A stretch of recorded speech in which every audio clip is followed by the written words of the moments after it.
Vean, estamos hablando de consejos para una vida de prisa, la espiritualidad del descanso. Esta idea de que descansar es increíblemente importante, es algo increíblemente espiritual. En los 10 mandamientos se incluyó la idea de descansar. Es decir, Dios quiere como que no mates a nadie y que descanses mucho. Están en la misma lista, ¿ok? Demasiado importante. La primera semana hablamos de esto en el Antiguo Testamento. La importancia de cómo en el Antiguo Testamento la nación hebrea, el pueblo judío, se tomó en serio esta idea de descansar. Y luego, en la etapa de nosotros como cristianos, ¿verdad? Cristo viene al mundo y nos enseña un camino, nos enseña una forma de vivir. Y Él, a pesar de que siguió la ley, comenzó esta nueva etapa de la etapa de la iglesia, nos dice a nosotros que debemos también tomarnos súper en serio la idea del día de descanso. La segunda charla, Dani habló de que la gente que descansa bien tiene una lista de tareas, de cosas que no hacen. Así como es importante que tengas una lista de cosas que haces, así es importante que tengas una lista de cosas que no haces, ¿ok? Y hoy vamos a profundizar un poquito en esta pregunta: ¿por qué nos cuesta tanto descansar? Y la charla de hoy es súper personal. De hecho, puse esto en primera persona. ¿Por qué me cuesta tanto descansar? Les voy a contar un poquito cómo ha sido para mí este journey, este viaje de aprender a descansar de verdad. Es algo que todavía estoy en proceso y es algo que todavía estoy trabajando. No es algo que tengo completamente dominado. Esta charla es para la persona emponchada, para la persona trabajadora, para la persona un poquito workaholic, para la persona que quiere, que le gusta la palabra progreso, ¿okay? Y todas esas cosas en verdad acerca de mí. Me encanta el progreso, me encanta el hacer cosas. Y si tú eres ese tipo de persona que le encanta hacer cosas, es un poco inquieto, esta charla es definitivamente para ti. Ese es el tipo de persona que soy yo. Okay.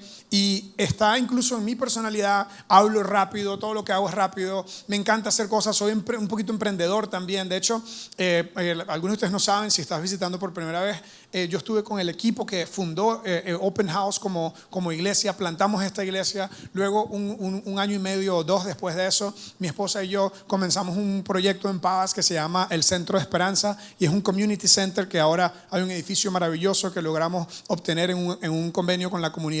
Y fue un proyecto que emplea a un montón de personas y que ayuda a miles, literalmente a miles de personas en Pavas. Y fue algo que nació en una conversación en mi casa. Mi esposa y yo, como que ella decía, mira, me gustaría hacer eso. Y yo dije, hagámoslo. Cuando alguien dice empecemos algo, yo me froto las manos y digo, empecémoslo. Y empiezo a hacer un plan de trabajo, y empecé a hacer un plan de negocio, ¿verdad? Me encanta empezar cosas.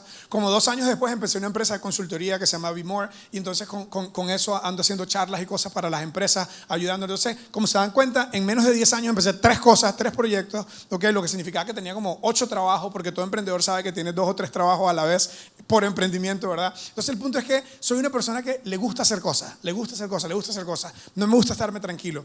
Y uno de los problemas y las dificultades que tengo en mi vida es aprender a descansar. ¿Por qué me cuesta tanto descansar? Y otra vez, tiene mucho que ver con mi personalidad, también tiene que ver incluso con mi historia. Cuando yo estaba pequeño, recuerdo, antes de los 8 años, vivíamos en mi familia en una casa, en una propiedad donde habían tres casas, y de 2 tíos y de mi familia. Y recuerdo que uno de mis tíos, que se llama José Manuel, él le decimos Che, el tío Che. En Venezuela todos los José le dicen Che, en Costa Rica le dicen Chepe, en Venezuela le decimos Che, como en Argentina. Pero bueno, el punto es que mi tío Che, su profesión era cartero, o sea, ya casi no vemos a los carteros, ¿verdad? Pero no sé si ustedes en Costa Rica, en correos de Costa Rica hay carteros que andan repartiendo. Cada vez que yo he tenido que recibir un correo de Costa Rica, tengo que ir allá a buscarlo. Entonces nunca ha venido el cartero a mi casa. Pero bueno, el punto es que mi tío era cartero, y yo recuerdo, tengo esta imagen visual, ¿okay? De llegar o pasar por la casa de mi tía y mi tío, y él estaba sentado en su mesita, donde se sentaba todas las tardes, como a las 4 de la tarde, 3:30 de la tarde, llegaba a la casa súper temprano, ¿okay? Pasando sus cartas, ¿okay? Sus documentos, sus sobres, para arreglar la ruta del día siguiente. Y mi tío era una persona relajada y tranquila, ¿okay?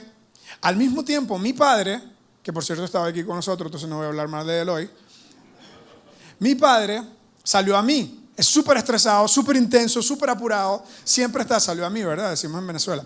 Bueno, él estaba trabajando y emprendiendo igual como he sido yo, igual ha sido él, siempre emprendiendo, siempre haciendo cosas. De hecho, mi papá es un crack. Trabajaba con una embotelladora que distribuía, la que tenía la franquicia de Coca-Cola en Venezuela. Y él básicamente pidió una democión era supervisor de ventas, tenía un trabajo con camisa blanca, bien bonito, y pidió una democión para encargarse de una serie de rutas porque eso le iba a dar más dinero. Y terminó teniendo varias rutas, varios camiones, un montón de empleados, almacén, en la casa había un montón de cajas de Coca-Cola por todos lados. De hecho, a mí no me dieron chupón y leche, me dieron Coca-Cola, Fanta y Sprite. Desde pequeño, Coca-Cola, Fanta y Sprite era la dieta mía, ¿okay? Por eso era como una bolita, era de pequeño. Pero bueno, el punto es que yo recuerdo desde pequeño ver a mi tío Che, que estaba siempre relajado, siempre tranquilo, siempre en la casa, siempre a un ritmo suave, y a mi papá entrando y saliendo, camiones para acá, empleados allá, el almacén allá, el no sé qué cosa, y siempre en un apuro. Y en cierta forma yo estoy más totalmente del lado de mi padre, pero siempre he estado pensando mucho eso, ¿verdad? Como que cuál está correcto. Ni uno ni el otro está correcto o incorrecto necesariamente. Son simplemente dos tipos de personas y dos tipos de personalidades. Pero es interesante, ¿verdad? Porque la persona que es un poquito más lenta, podríamos decir, bueno, tienes que trabajar más, tienes que progresar más. De hecho, si te pones a pensar en mi historia, mi papá con tanto trabajo nos sacó a nosotros nosotros fuimos a colegios privados, mis primos no siempre fueron. Nosotros nos mudamos a una zona mejor de la ciudad, mis primos no necesariamente lo hicieron. Entonces, de cierta forma, había esta idea de progresar y salir adelante en mi familia. Totalmente se me vino a mí ese gen o ese virus, totalmente siempre pensando, como les conté, en emprender, en hacer. Y otra vez, eso mismo, aunque es bueno, puede ser malo en sí mismo también. Puede traer su propia autodestrucción built-in, ¿verdad? En sí misma, ¿no? Porque si solamente me enfoco en hacer, ¿cuándo voy a pensar? ¿Y cuándo voy a estar? ¿Ok? Somos seres vivos, no somos hacedores vivos, pero estamos siempre haciendo. Y parte de la cosa es qué queremos, qué es lo que me lleva a mí. Yo estaba pensando en qué es lo que me lleva a mí a no estar tranquilo y a siempre empezar cosas. Bueno, por un lado, quiero ser feliz, quiero lograr cosas, pero por otro lado está esta idea de que en realidad la felicidad es como un sentimiento. La felicidad es un momento. Yo acabo de venir de vacaciones, me tomé en serio las charlas, ¿verdad? De descansar. Yo le dije a ustedes hace 2 semanas, dije descansen, y yo tenía mis vacaciones planeadas, ¿verdad? Me fui para Guanacaste, una semana entera, full descanso, hasta mindfulness hicimos. ¿Saben lo que es mindfulness? No hay una palabra para mindfulness en español. Yo le pregunté aquí a que tenemos una coach aquí en nuestro equipo que sabe de neurolingüística, neurocirujana, creo que es también, no sé, lo cierto. No, neurocirujano y neurolingüístico son dos profesiones diferentes. Pero bueno, programador neurolingüístico. Lo cierto es que yo le pregunté y ella me dijo en el servicio anterior, en la charla anterior, me dijo, no hay una palabra en español para la palabra mindfulness. Lo cierto es que yo les conté a mis hijos hace como 3 días cuando estábamos ahí en la playa en Guanacaste, escuchando el mar, ¿verdad? Y les dije a ellos, mira, vamos a hacer una meditación, ¿ok? Entonces nos sentamos con las piernas cruzadas, ¿verdad? Y con las manos aquí, ¿verdad? En la iglesia en la que yo crecí no se permitía hacer eso porque era como eso, no es de Dios. Todo no es de Dios. Pero bueno, el punto es que le digo yo a mis hijos, ¿verdad? Román, que acaba de cumplir 11 años, y es inquieto. Le digo yo, vamos a meditar, ¿ok? Al menos 3 minutos. Y puse en mi reloj la alarma, al menos 3 minutos, ¿ok? Nos sentamos a meditar y no pasaron 20 segundos cuando tengo un montón de tierra negra, arena negra en la cara, ¿ok? De Román, que me tiró toda la arena, ¿ok? Bueno, después le dije a Román, en serio, al menos Lucas y yo, Lucas el mayor, que ese es un santo, ese no hace nada malo como todos los hermanos mayores. ¿Dónde están los hermanos mayores? A ver. Bueno, lo cierto es que, mira, qué arrogantes los hermanos mayores. Bueno, lo cierto es que Lucas dijo, yo sí, nos quedamos Lucas y yo. Entonces le dije, Lucas, mira, la idea de esto es, usted cierra los ojos, siente su respiración, y lo único que tienes que hacer es respirar, escuchar. No tienes que hacer nada, no tienes que pensar en nada, simplemente piensa en tu respiración, ¿ok? Le dije, estoy ya coach de meditación ya. Entonces, lo hicimos 3 minutos, Lucas y yo, y después le dije, ¿cómo te sentiste? Me dice, súper relajado, ¿verdad? Y Román estaba por allá corriendo, dando vueltas en la playa, ¿ok? Nada que ver, ¿ok? Pero el punto es que la razón que nos cuesta tanto descansar es porque queremos felicidad. En el cristianismo tenemos una mejor palabra para felicidad porque la felicidad está muy asociada a momentos. Cuando yo estaba en la playa con mi familia, estaba feliz. Cuando no sé, cuando me va bien en el trabajo, logro un cliente nuevo importante, me pongo feliz. Pero la felicidad es una serie de momentos, de emociones. En el cristianismo aprendemos una palabra que se llama gozo. No es una palabra muy común. Es decir, si alguien te pregunta a ti mañana en la oficina, ¿cómo estás? ¿Cómo te sientes? Tú no le vas a decir, me siento lleno de gozo. No le vas a decir eso, te van a pensar que eres un poco raro, como que vienes de, no sé, de un canal de televangelismo en la televisión o algo así. No sé, lo cierto es que no usamos esa palabra en el día a día, pero la palabra gozo es mucho más poderosa que la palabra felicidad. Porque la palabra gozo implica paz y tranquilidad a pesar de las circunstancias. Que puede ser que mi mundo a mi alrededor no esté todo como yo lo quiero, pero internamente yo estoy bien. Estoy bien, estoy en paz. Estoy en paz con mi pasado, con mi presente, estoy presente en el momento en el que estoy. Y en gran forma eso tiene mucho que ver porque Dios se convierte en nuestra fuente de felicidad, de paz, de gozo. ¿Okay? Entonces esta palabra gozo es súper importante. De hecho, la forma como yo le hablo a esto es lo que yo realmente quiero, no es simplemente momentos de felicidad. Porque los momentos de felicidad se convierten en una meta cambiante.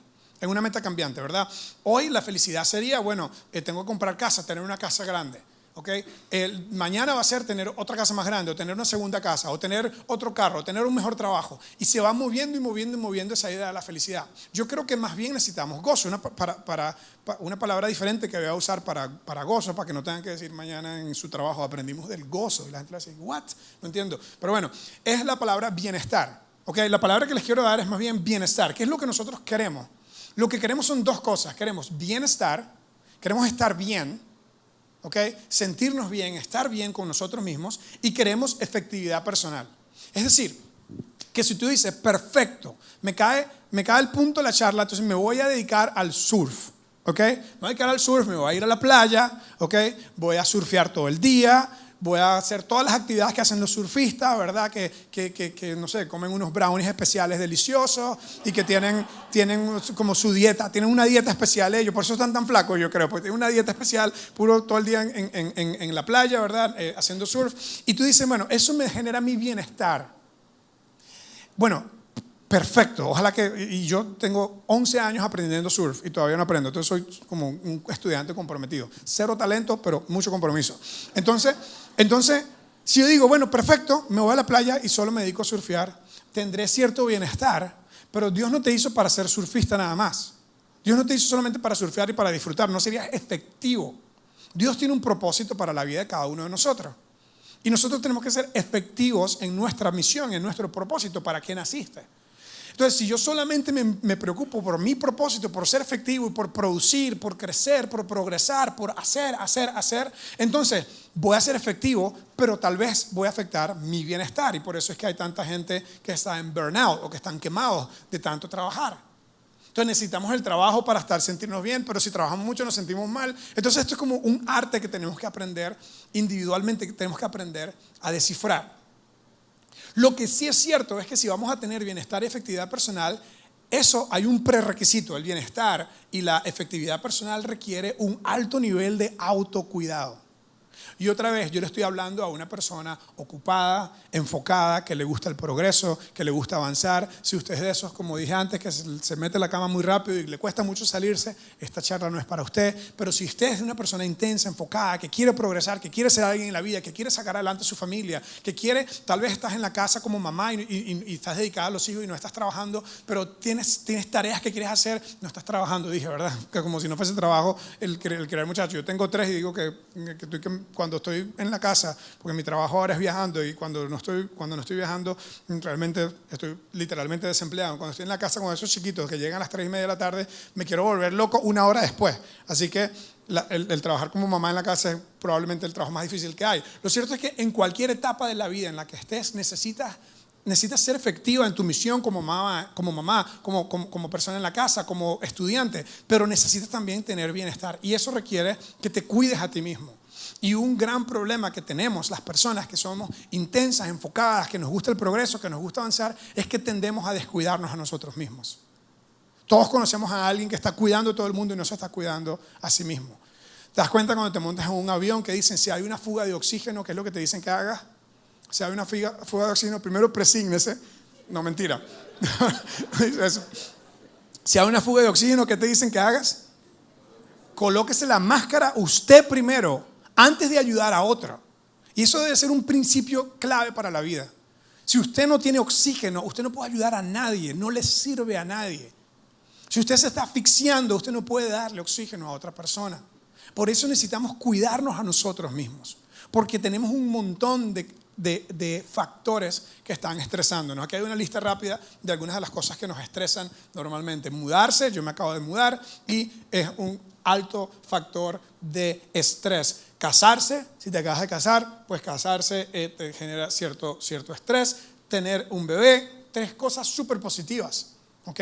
Pero que al mismo tiempo vienen a ser grandes factores de estrés. Problemas financieros, este es uno enorme, ¿ok?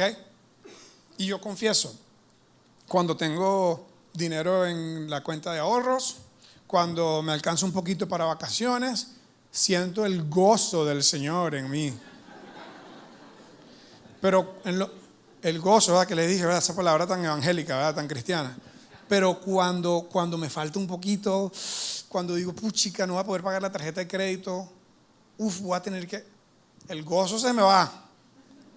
Cero gozo. Los problemas financieros son usualmente uno de los factores más importantes de estrés. Y esto es interesante porque pero por un lado tenemos que tener educación financiera, tenemos que aprender a cómo funciona el dinero, utilizar bien el dinero, entender el poder del ingreso, el poder del ahorro, el limitar los gastos, cualquiera que sea nuestro presupuesto. Pero el punto es que los problemas financieros son un gran indicador de nuestra fe. Si realmente confiamos en Dios. Yo la verdad digo, yo oro todos los días y le doy gracias a Dios todos los días, pero cuando no tengo plata en el banco me preocupo más que cuando tengo plata en el banco. Entonces hay un asunto de la conexión que tienen los problemas financieros con nuestra confianza en Dios. Comenzar en una nueva escuela, un nuevo trabajo. Tengo una lista más, una lámina con otra lista. Tener una enfermedad o lesión, estas son más profundas, ¿ok? O tener un amigo o un familiar enfermo. El fallecimiento de un familiar o un amigo, los que hemos vivido esto, es pues imposible, ¿no? Es andar con un hueco en el alma constantemente cuando hemos perdido un ser querido, y eso puede ser algo también que nos causa, y yo hablé de esto en la primera charla también, que es algo que he estado en los últimos 2 años trabajando mucho, la idea de cómo las experiencias de nuestro pasado, los traumas que traemos, los dolores que traemos de nuestro pasado que no los hemos sanado, también se convierten en un factor de estrés, que es mucho más fácil estar todo el tiempo ocupado para no tener que pensar en las cosas que me afectaron en mi pasado. No es nada divertido. Yo tengo 2 años yendo con una maravillosa terapista que me ha ayudado un montón, y cada vez que me siento ahí, yo antes no lloraba, y siempre cuento esto, antes no lloraba, nada me hacía llorar, nada, ni película, nada, ni que me maje un dedo, nada lloraba, yo era un macho, ¿verdad? Lo cierto es que ahora me siento en el sofá de Isaura y empiezo a llorar como un niño, ¿verdad? Entonces, la idea pero esta idea de que no podemos nosotros sanar si nos sentimos. ¿Y sabes qué? El trabajo sirve como una gran anestesia. Es una gran anestesia. El trabajo sirve para anestesiar nuestro dolor. Sirve para porque estoy ocupado. Mientras estoy ocupado no tengo que lidiar con todo este montón de cosas que tengo en todas esas gavetas. ¿Ok? Entonces es súper importante todas estas cosas. Y les cuento otra vez, esta es una charla, más que una charla, este es ¿cómo es que dicen cuando uno está? Catarsis. Esto es más catarsis, okay. Esto es más una historia personal. Vean, este es otro tema con el que yo tengo que lidiar constantemente, el sentimiento de responsabilidad. Si yo me dedico a simplemente confiar en Dios y todo bien, si no hay plata, todo bien, no se preocupen, confío en Dios, Dios primero, ¿verdad? Diosito primero. Eso me suena a mí un poco irresponsable, ¿verdad? Y cierto que conocemos personas que se saben toda la Biblia, pero no bretean suficiente, no trabajan suficiente, son medio vagos, y decimos, no, yo no quiero ser así, yo lo más lejos que pueda de eso. Y este es un reto que yo tengo constantemente. Yo quiero ser la persona más responsable que yo pueda. En cada uno de mis roles yo quiero ser responsable y quiero ser efectivo, y eso afecta a mi bienestar. Eso afecta la idea de poder descansar, de poder estar tranquilo, de poder conectar con Dios, de poder simplemente ser, ¿ok? Entonces todo esto está en contra de nosotros cuando somos este tipo de persona intensa con inclinación a querer progresar y a querer salir adelante. Tenemos todo este tipo de cosas que nos evitan descansar bien. Mira lo que dice la siguiente lámina: ser un buen seguidor de Jesús implica confiar en Él, en Dios, como la fuente final de provisión. Y yo tenemos que tener cuidado porque podríamos estar maquillando nuestra falta de fe con un sentido de responsabilidad. Es decir, no, yo soy una persona responsable, soy una persona eficiente, ¿verdad? No tengo ni una gota de flojo. Y con eso realmente lo que estoy diciendo es, ¿sabes qué? Yo no creo en Dios, yo creo en mí. Y yo creo en mi esfuerzo. Y yo creo en mi capacidad. Yo creo que tengo que salir adelante yo. Eso de Padre nuestro, danos el pan de cada día. Si yo no salgo a trabajar, no hay pan cada día. Y otra vez, esto es más un arte que una ciencia y tenemos que, en cierta forma, manejar esto con cuidado, pero la idea es que si tú eres un seguidor de Jesús, tienes que, y eso de Open House se trata, todo lo que hacemos en Open House se trata de inspirar a las personas a seguir a Jesús, a ser mejores seguidores de Jesús, porque Él es nuestra guía, Él es nuestra fuente, Él es nuestro Señor, nuestro amo, Él es todo. Si tú eres un seguidor de Jesús, por más talento que tú tengas, por más esforzado que tú seas, tú entiendes que Él es la fuente de todo. Que si hay algo bueno en ti, que si hay algo que has logrado, sí, que dicha que has sido esforzado, sí, que dicha que has sido inteligente, que te has puesto metas, pero que las cosas al final se dan porque Dios lo permite y que Él es la fuente final de toda provisión. Entonces, a lo que queremos llegar con esta charla es, como vamos a la siguiente lámina, como dependo de Dios. Y esta es una de las cosas más importantes del cristianismo. Tal vez tú estás comenzando a venir a Open House y tal vez no crees mucho en Cristo, en Jesús, tal vez lo crees como figura histórica, pero no como Dios, como que no te cuadra mucho eso que una virgen dio a luz. Hello, nada que ver. No sé, tal vez tú tienes todas tus dudas, ¿verdad? Pero si vas a considerar el cristianismo, y para los que ya lo consideramos, los que estamos de este lado, ¿no? los que somos full, ¿verdad? Followers, los que seguimos a Cristo, la dependencia en Él, la idea de el señorío, le decimos Señor, ¿verdad? Señor, la idea del señorío. Es decir, que Dios es tu amo, Dios es tu dueño, tú dependes de Él. Es central al cristianismo. Que tú no dependes de Amazon, o que no dependes de Boston Scientific, o que no dependes de, bueno, en mi caso son como, no sé, todos los clientes son jefes, ¿verdad? Básicamente. Tú no dependes de tus clientes, no dependes de tu trabajo, no dependes de tu negocio, dependes de Dios. Tu jefe final es Dios, tu fuente final es Dios. Y créeme, es un muchísimo mejor jefe que los jefes que podamos tener terrenales, aunque algunos son muy buenos. El cristiano depende de Dios totalmente. Y no deja de trabajar, no deja de hacer, pero sabe que depende de Dios. Y como depende de Dios, puede desconectarse del trabajo. Como depende de Dios, puede entender ese ritmo entre hacer y no hacer. Y descansar. Y si no vienen más clientes, y si no vienen más negocios, y si no viene un bono, y si no viene un aumento, pero no por ser irresponsable, pero entiende que hay un momento donde dice, al final yo no dependo de mi trabajo, yo no dependo de mis clientes, yo no dependo de los negocios, yo dependo de Dios. Y como dependo de Dios, puedo descansar bien. En toda la Biblia está esto, en todo el Nuevo Testamento está esto. Les dije que el día de hoy vamos a hablar del Nuevo Testamento. La persona que escribió más de la mitad del Nuevo Testamento se llama Pablo, antes se llamaba Saulo, le cambiaron el nombre. No sé cómo fue el tema del cambio del nombre, pero no, creo que el Saulo era su nombre hebreo y Pablo era su nombre griego, porque en aquel tiempo, como hacen mucho los chinos y los árabes cuando se mudan a Estados Unidos, se ponen un nombre gringo. Vos conoces a un chino y chino, ¿cómo te llamas vos? Felipe. ¿Cómo te llamas Felipe? ¿Cómo que te llamas Felipe? No, algo tiene que tener un nombre más chino, pero se cambia el nombre, así fue en el tiempo de Pablo. El mundo era un mundo griego, entonces el nombre griego de él fue Pablo.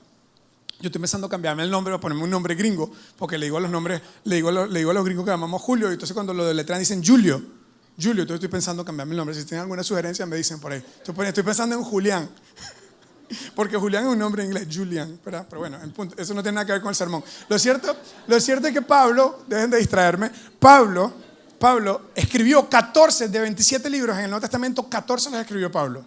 Si alguien era trabajador y si alguien era intenso y si alguien era proactivo, fue Pablo. ¿Ok? Porque Pablo básicamente lo que él hizo fue decir lo siguiente. Le dijo a los 12 discípulos, porque eran 11, pero pasó lo de Judas.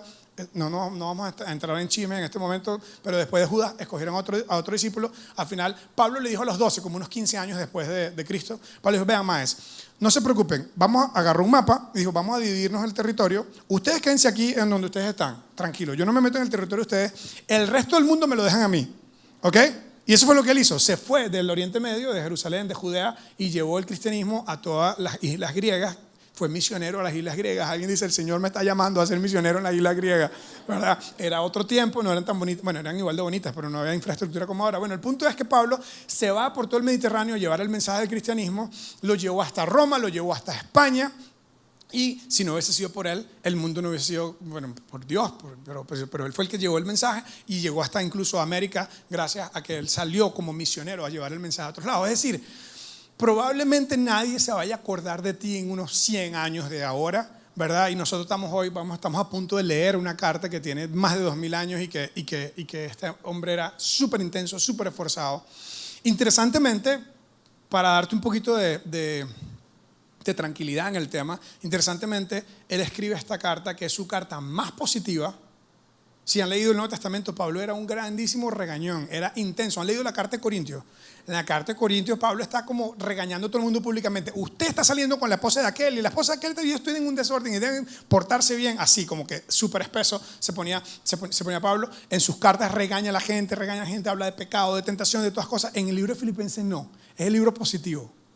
Pablo estaba en modo hippie, ¿verdad? Estaba en modo paz y amor.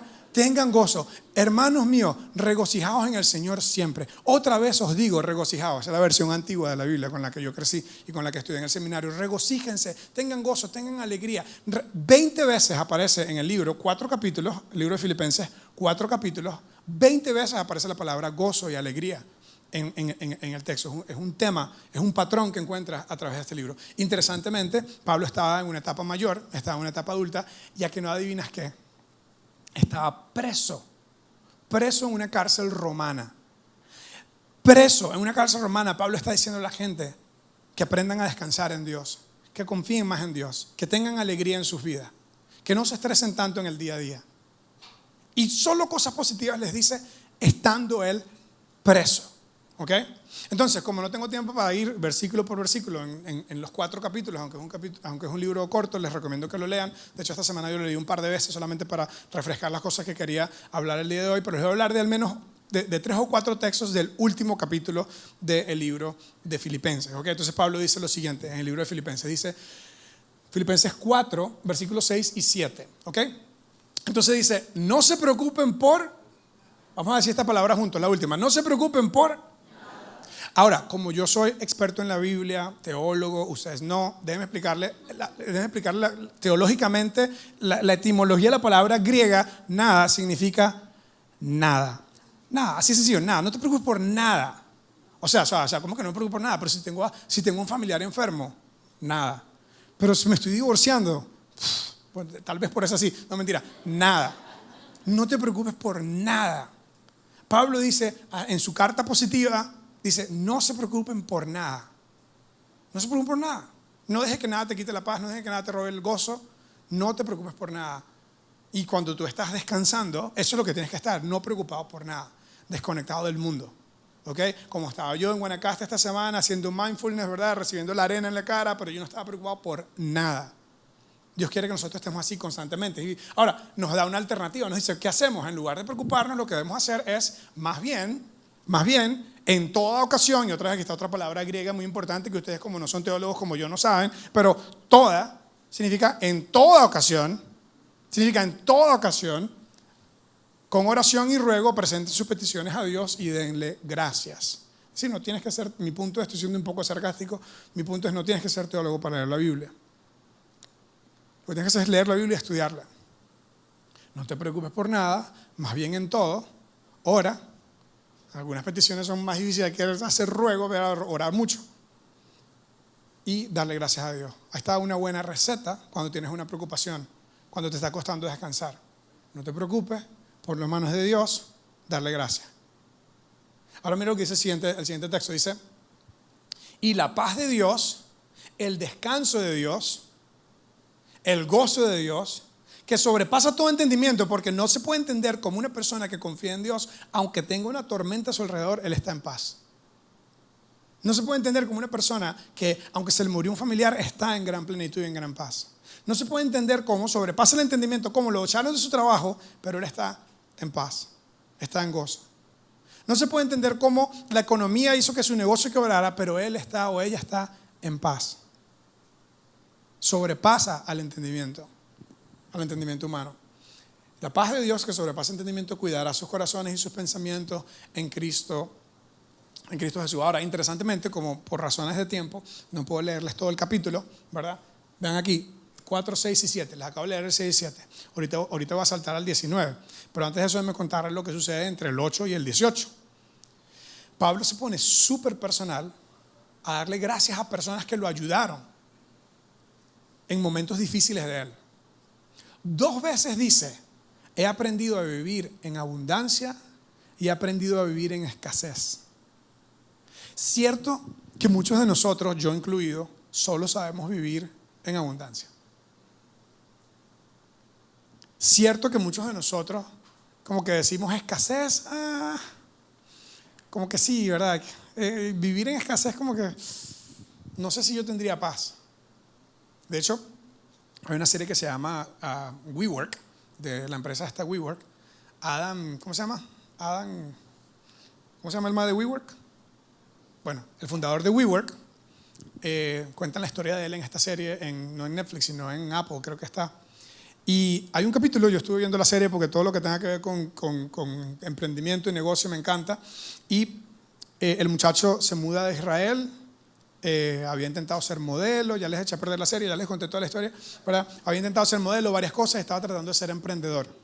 ¿Okay? Se conoce y se casa con una muchacha de una familia muy pudiente que tenía demasiado dinero y él quería hacer mucho dinero. Y entonces la esposa, en un capítulo, la esposa le dice, pero ¿por qué te preocupas tanto por tener más dinero? El dinero no da felicidad, le dice. Y su papá era multimillonario y el muchacho le dice, ¿por qué será que toda la gente que dice eso ya tiene dinero? Y a mí me impactó esa idea. El dinero no te da felicidad. Claro, si lo dice alguien que tiene dinero, ¿verdad? Muy fácil, muy lindo, pero los que hemos pasado necesidad o los que han pasado necesidad es otra cosa. Y una de las cosas más difíciles que está en este texto que no les estoy leyendo, entre el versículo 8 y el 18, Pablo dice, he aprendido a vivir en abundancia y he aprendido a vivir en escasez. Y si yo hiciese una confesión, que estamos en la iglesia, ¿verdad? Yo confieso que me gusta más vivir con abundancia que con escasez. Se me hace un poquito más fácil. Pero Dios quiere, y Pablo desde una prisión romana decía, yo estoy pleno, estoy lleno, tengo más de lo que necesito. Y ahí en ese texto es donde él da ese gran famoso versículo, a ver dónde están los teólogos, Filipenses 4:13, que dice, todo lo puedo en Cristo que me fortalece. Ahora, este versículo, vamos a hacer una pausa aquí en el sermón. Este versículo de Filipenses 4:13 se lo robaron los maratonistas. ¿No viste que los que corren maratón se ponen Filipenses 4:13, se lo tatúan en el brazo y van por la milla 38 o el kilómetro 38 y van, todo lo puedo en Cristo que me fortalece, todo lo puedo en Cristo que me fortalece? Y el versículo no tiene nada que ver con correr, nada. Absolutamente nada. Pablo está diciendo de todas las penumbrias que pasó, de todas las dificultades que pasó en su vida, de todas las cosas que se le hicieron difíciles en su vida, de cómo tuvo hambre, de cómo lo golpearon, de cómo lo rechazaron, de todas las cosas que pasó, y en todas Cristo le ayudó a ir al próximo paso. Y eso es lo que significa ese texto. Así que lo lamento por los corredores aquí en el salón. Ustedes, si les funciona, síganlo usando. Yo no se los quiero echar a perder. Si a ustedes les funciona cuando están corriendo, todo lo puedo en Cristo, todo lo puedo en Cristo. Pero bueno, al menos algo aprendieron hoy en la iglesia. Ese versículo no tiene nada que ver con correr. El punto es, Pablo está contando todo eso y se pone súper personal, habla de las necesidades que tuvo, pero que a pesar de tener necesidades, también estaba lleno de gozo y lleno de paz. Y en el último versículo que les quiero mostrar, el 19, dice este famoso versículo también, dice, así que mi Dios les proveerá de todo, y ahí está otra vez esa palabra griega que ustedes, porque no son expertos, no saben, que significa todo, simplemente significa en el griego, en el hebreo, por donde usted lo vea, en tico, en alemán, todo. Que Dios le va a proveer todo lo que usted necesite, todo, conforme a sus gloriosas riquezas en Cristo Jesús. Y que la razón que tal vez no descansamos es porque no creemos que realmente Dios nos va a proveer todo lo que necesitamos y que pensamos que todo depende de nosotros. Y que si pudiéramos nosotros pensar realmente todo depende de Dios, tal vez nos podemos desconectar del trabajo y conectarnos con nosotros mismos, con nuestra familia y con Dios de mejor forma en nuestras rutinas diarias, en nuestras rutinas semanales. Saben que me mudé a Estados Unidos hace un año y una de las cosas que tenemos, una de las tareas que tenemos pendientes es comprar casa. Entonces estamos rentando, todavía no hemos comprado una casa y estamos buscando las zonas donde queremos comprar, donde queremos estar cerca de la escuela. Entonces ya mis hijos están haciendo amiguitos en la escuela, ¿no? Entonces Román, que es mi último hijo, típico último hijo, o sea, mi primer hijo es típico primer hijo, mi último hijo, a ver dónde están los hermanos menores, a ver los torteros, ¿dónde están? Levanten la mano, no, mentira. No, ok. Entonces, mi hijo menor, Román, que es un show, ok, va a la casa de un amigo, ok, un amiguito de la escuela lo invitan, entonces él va a jugar con el amiguito, entonces yo voy como a las 5 o 6 de la tarde a buscarlo, ¿verdad? Y yo entro a la casa, esto no es una casa, esto es una, o sea, pasé 2 kilómetros del gate, ¿cómo se llama? De la entrada de la casa, pasé 2 kilómetros y no llegaba a la casa todavía, digamos, ok. Entonces, entro a una mansión, habían 3 casas para los carros, ok, garaje le llaman los gringos, hay. O sea, no había visto yo un garaje tan grande, eran 3 garajes enormes y yo digo, yo puedo vivir en uno de esos, ¿verdad? Lo cierto es que recibimos a Román, gracias por invitarlo, Román, no sé qué, se monta en el carro, ¿verdad? Entonces, inmediatamente Román pregunta, ¿podemos comprar una casa como esta? Entonces yo le digo, Román, esa casa no está en nuestro presupuesto, una casa como esa no está en nuestro presupuesto. ¿Y cuál es nuestro presupuesto? Me dice. Entonces yo le digo, ¿vos viste el garaje? Son 3. Uno de esos podemos comprar fijo, le dije. Uno de esos nosotros podemos comprar fijo. Y la historia es chistosa, pero literalmente Román, en su mente de 10 años, se puso la mano aquí y se frustró. Hizo una cara. Yo lo vi por el retrovisor saliendo de esta casa, que me tomó con 5 minutos salir de la calle principal. Le vi una cara de frustrado, de puchica, no vamos a poder tener una casa como esta porque mi papá no sé qué es lo que hace, no sé qué es lo que trabaja mi papá, y este señor trabaja en algo de deporte, creo que era agente de jugadores de béisbol profesional, algo así. Lo cierto es que Román estaba re frustrado y a mí me dio como hasta tristeza de verle a él la cara de nunca voy a poder tener una casa como esta. Y ese día le di a Román una lección de un famoso teólogo que tal vez ustedes lo han escuchado, definitivamente lo han escuchado los que son un poquito mayores, Mick Jagger. Mick Jagger, ¿conocen Mick Jagger? Mick Jagger es un gran teólogo. Él escribió una canción que dice, you can't always get what you want, but you can get what you need. Entonces le dije a Román, ¿sabes qué, Román? Mi Dios sabe que no siempre podemos tener todo lo que queremos, y le hice que me lo repitiera. Y después le puse la canción en Spotify. You can't always get what you want, but you can get what you need.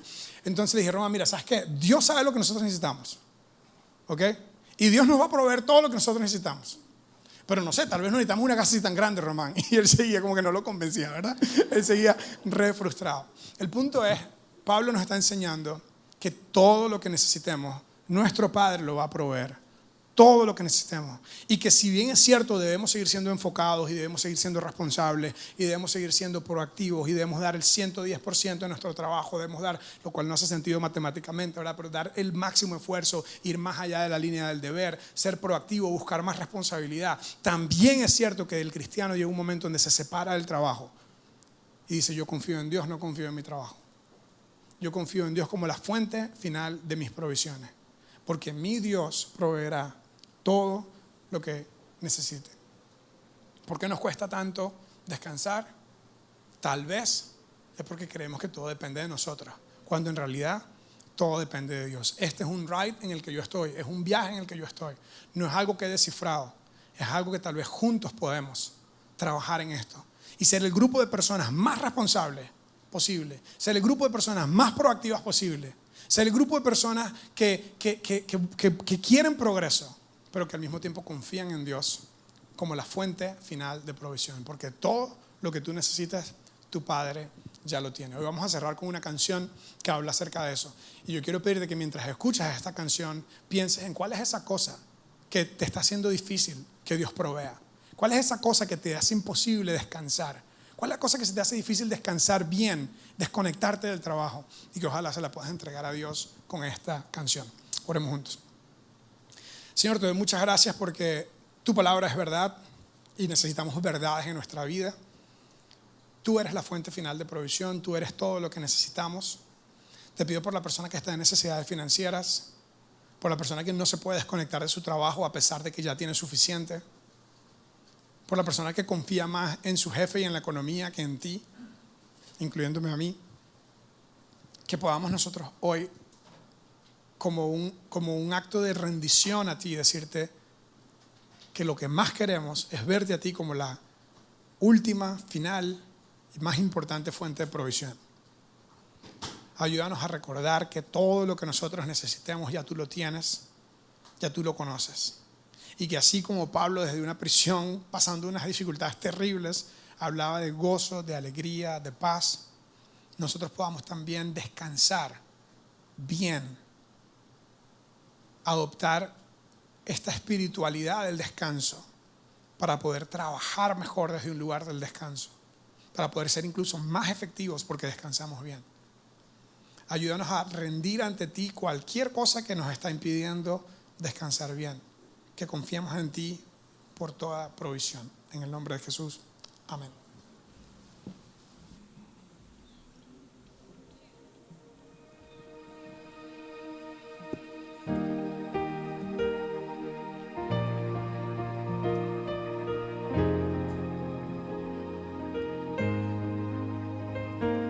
Mira las flores en toda su belleza.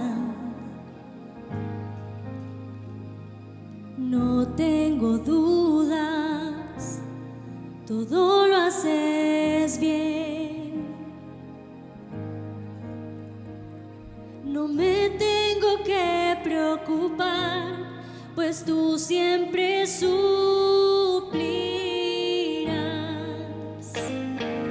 todo lo que me pueda faltar. Mi Padre lo tiene, mi Padre lo tiene.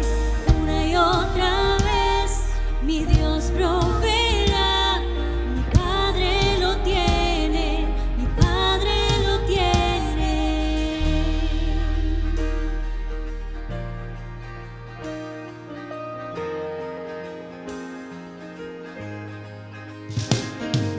Mira las aves, no les falta nada. Sin miedo al mañana o qué traerá. Si te tengo a ti, tengo todo. Tu amor me bastará. Y todo lo que me pueda faltar, mi Padre lo tiene, mi Padre lo tiene. Una y otra vez mi Dios proveerá. Mi Padre lo tiene, mi Padre lo tiene. Mi Padre lo tiene. Busca su reino y justicia, y lo demás será añadido. Lo que necesite, sé que mi Dios proveerá, pues Dios tiene todo.